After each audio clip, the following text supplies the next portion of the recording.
哎，为什么我的加拿大家人全部诊断出了营养不良和贫血呢？最近这件事儿随着张大铁的到访破案了。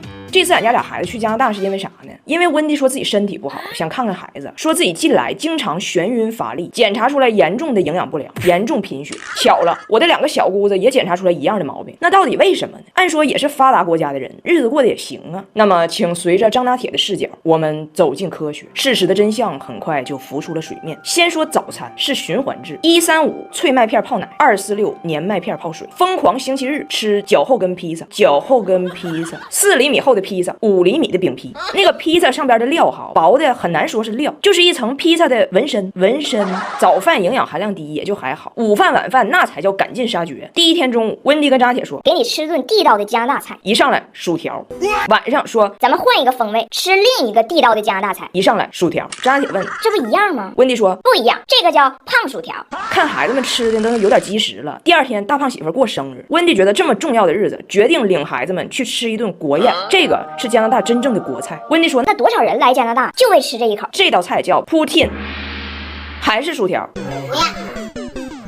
4天过去了，加拿大传来了坏消息，张拿铁从落地加拿大以后一直没有拉。拿铁说我需要拉粑粑。温迪说哦，我也喜欢拉布布。爸妈爱你拉粑粑。Everybody loves Labubu, but I have no money. No money. 那我在这边还是有点着急，我跟温迪真诚沟通，我说孩子呢是第一次出国，你能不能帮我带孩子吃一口不是预制菜的热乎的他熟悉的吃的？温迪说没问题，我领他去吃烧烤。因为温迪在农村有一个亲戚叫保罗，说保罗呀是一个烧烤大师，远近闻名的手艺。那张大铁也是满怀期待，坐了5个小时的车，一起去了保罗家，看到保罗架起了熟悉的烤炉，点上了人间烟火，张大铁眼含热泪，想起了铁岭的味道。说时迟那时快，大厨保罗从冰箱里掏出刚在1元店抢的纯淀粉肠，摆了一排。张大铁问还烤别的吗？保罗说当然，一会儿都烤上。保罗烤一切，然后烤上了爆米花和棉花糖，没有肥瘦，没有肉筋，也没有味儿啊。这一餐成了压死骆驼的最后一顿烧烤。拿铁没受过这种委屈，从小喝的奶都是更适合咱中国宝宝体质的飞鹤卓瑞奶粉，人家是采用新一代鲜活科技，2倍活性，6倍吸收，能保留更多活性营养，给孩子养得很好。要不说飞鹤能连续4年全球销量第1呢。经过了为期10几天的忆苦思甜训练营，孩子们终于踏上了回乡之路。拿铁一路静悄悄，感觉心情很糟糕。Farewell Canada, we're going home. 回到家，他看到我给他准备的热面条那一刻，怎么说呢？这应该就是全天下游子们的心吧。你不抱抱妈妈呀？哎呀，你光想面条不想妈呀？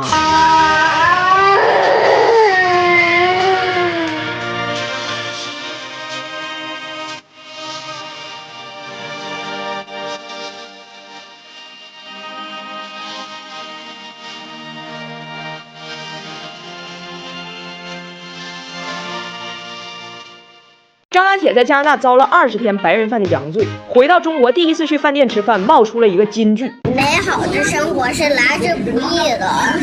张大铁这孩子是我认识的中国胃症状最严重的一个人，所以在加拿大那20天的日子对他来讲确实是不好过。回到中国一进屋看到那碗热面条，那游子的泪浸满汤汁，面条都咸了。从这顿面条开始，张大铁就开始对中餐报复性进食。本来想的是人回到了故土，那就当噩梦都过去了。没想到才1个礼拜，加拿大带着薯条和披萨追过来了。那奶奶好像到现在也没发现张大铁不爱吃，到俺家就点薯条，一直要给孙子分享。张大铁也是个挺会假客气的人。你看他俩像不像温迪给老干部递烟？ No. Delicious, try it. You did it. 这轻度的撕吧，他奶还不懂。张大铁后来实在受不了了，给了他姥爷一个眼神，暗号就是冰箱里没有剩饭吗？他姥爷秒懂，把冰箱里剩的土豆、凹豆角和馄饨给热了。为了孙子，6旬老翁守国门。他奶一直跟他说，剩饭没有新鲜的好，新鲜的薯条是最 delicious 的。 Try it. It really good. 你跟我洗洗我。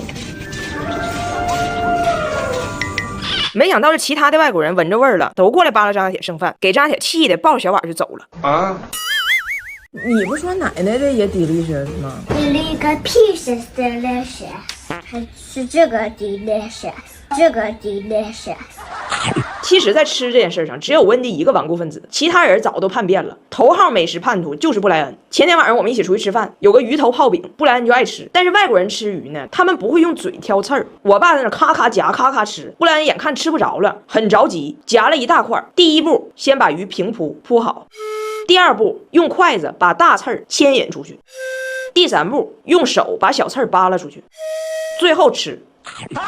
全过程大概8分钟，他挑完刺儿，鱼都转世了，跟扎铁说：“你你教教爷爷，你们中国人是不是那手忙的时候，那舌头直接能铺四件套啊？铺四件套啊！”但是不管爷爷问啥，人扎铁不搭茬。经过不断的美食进步，扎铁的气色都明显好了。他在受苦的那20天，我也在成天熬夜比赛，但我这气色不能只靠美食补回，我得带着娇兰第4代复原蜜和双效精华，先用复原蜜深层修护，再用双效提亮紧致，一套让疲惫的肌肤更透亮有气血，上妆也服帖，让我站上舞台更自信。布莱恩想通了，吃到嘴的才是自己。扎铁更想通了，好不容易回到祖国了，就要把中餐吃个透，失去后才懂得珍惜，谁都不好使。我带他们去吃烤肉，温蒂又吃不习惯了，说想出去找个西餐快餐，他要吃薯条吃炸鸡，但是他自己呢又找不着。布莱恩和他这俩女儿也只能快点吃完，陪他妈出去找。只有张大铁岿然不动。温蒂说：“你陪奶奶，奶奶给你买冰淇淋。”也不动，说啥都不好使。我就跟张大铁唠嗑，我都无法相信张大铁这句金句是从哪儿学的。我怀疑是我爸我妈。人大伙都走了，你咋还吃呢？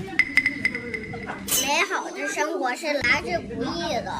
哎呀，很多人都问我，你知道张大铁为什么这么讨厌外国的东西？我曾经也困惑过，但是经过了1年多的观察，我发现也不能怪孩子，这孩子其实是对人不对事儿，他主要是不适应他爸。按道理讲，就算张大铁1岁之前没见过他爸，到今天这爷俩也认识2年了，怎么就感觉跟人家别人家的父子相比不太对劲儿呢？正好这2天我在家的时间比较多，我就仔细观察。那么让我们一起走进大型纪录片《外来媳妇儿本地儿》。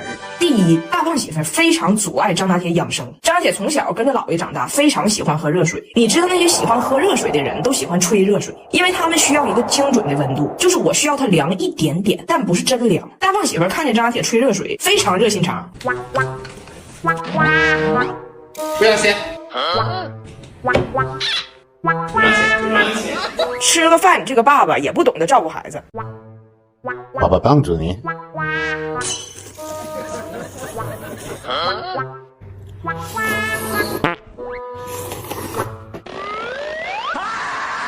第二，张大铁老干部喜欢静，任何老外的那种狂欢奔放类的东西他都很难接受。当年他姐早打去参加一个外国小孩的生日趴，你们也知道张大铁遇到狂欢文化有多不适应，他不能理解用狂欢玩水枪避暑的行为。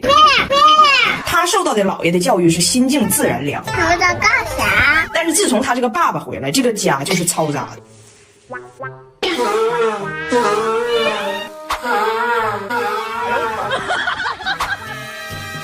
拿去，这个rumba，为什么rumba？ Let's rumba，rumba，rumba。Let's rumba。你别上去扔吧，别上去扔吧，你们干啥玩意？即使我在客厅办公，拿铁的遭遇也能尽收眼底。这不，我家换了小米大屏看娃神器，5英寸高清可移动看护大屏，还有 AI 智能看护功能，能检测哭声和咳嗽。拿铁一不对劲儿就会提醒我去看看咋回事，就算很忙也能安心做自己的事儿。第三，也就是最严重的，就是这个语言。张拿铁不会英语和大胖媳妇不会汉语，实现了一个精准的风险对冲，导致他俩的沟通会陷入一个城门楼子和胯骨轴子的闭环。